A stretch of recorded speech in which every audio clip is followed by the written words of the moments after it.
दोस्तों, शादी ब्याह हो या फिर दिवाली, आपने पटाखे तो खूब फोड़े होंगे।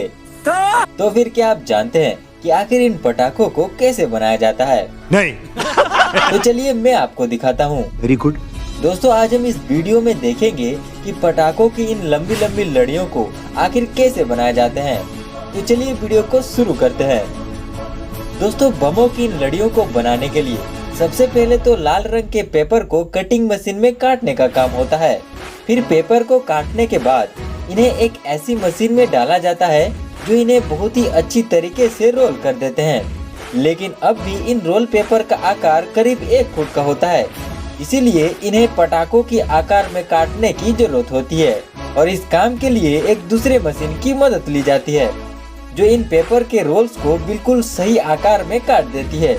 हालांकि मशीनों का इस्तेमाल इस काम के लिए केवल बड़ी फैक्ट्रीज में ही होता है, क्योंकि छोटे छोटे कारखानों में आज भी लोग हाथ से ही इस पेपर को काटने का काम करते हैं। इसके बाद इन्हें एक ऐसी मशीन में भेज दिया जाता है जो इन पेपर्स के कोने वाले हिस्से को बिल्कुल मक्खन की तरह स्मूथ बना देता है और ठीक इसी तरह बड़े बड़े बम भी बनाए जाते हैं।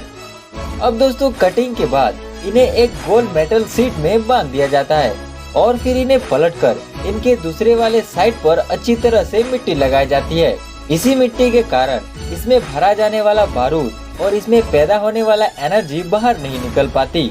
मिट्टी के सूख जाने के बाद इसके दूसरे सिरे में टिश्यू पेपर लगाई जाती है और फिर इनमें छेद किया जाता है जिनमें बारूद भरकर फ्यूज लगाई जाती है और इसके बाद इन्हें 2 से 3 दिनों तक सूखने के लिए छोड़ दिया जाता है। अब दोस्तों, जब ये अच्छी तरह से सूख जाता है तो इन्हें कुछ इस तरह से मेटल शीट से अलग कर दिया जाता है।